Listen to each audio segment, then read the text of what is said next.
Welcome to Making the Connections Workshop.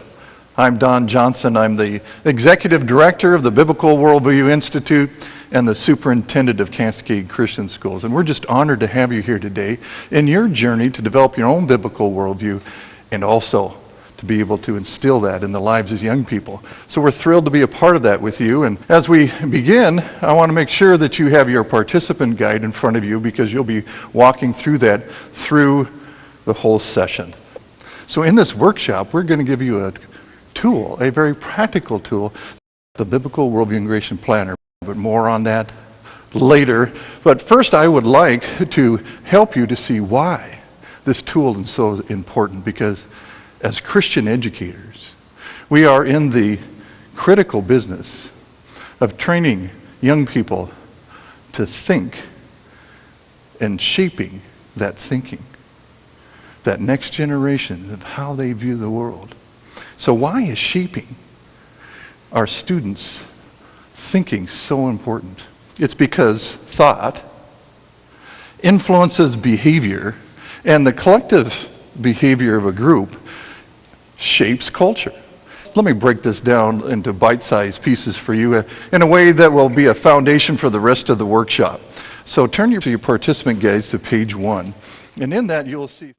We said before that Christianity is a total worldview, and that it speaks to every area of life, and that frame of reference, God, creation, humanity, moral order, and purpose, surrounds every particular piece of life.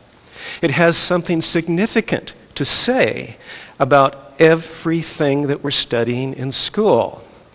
Now, to disconnect that bigger picture from history or literature or from math or science or PE or even the lunchroom, if we disconnect it, what we're doing is we're secularizing the school. And that's what we don't want to do. We want to de-secularize it. As a whole, we have to work harder these days to think Christianly about life and to make those connections. Now, if we have that much difficulty as adults thinking connectively, imagine the students. We can't assume they're going to make connections between what they study in history class and what they study in Bible class. Some will, but they're the exception rather than the rule. And that, again, is why we want to be intentional about this process. So in step 4, you want to ask yourself what we call the biblical worldview focus question. It's a really simple question. It goes like this: how does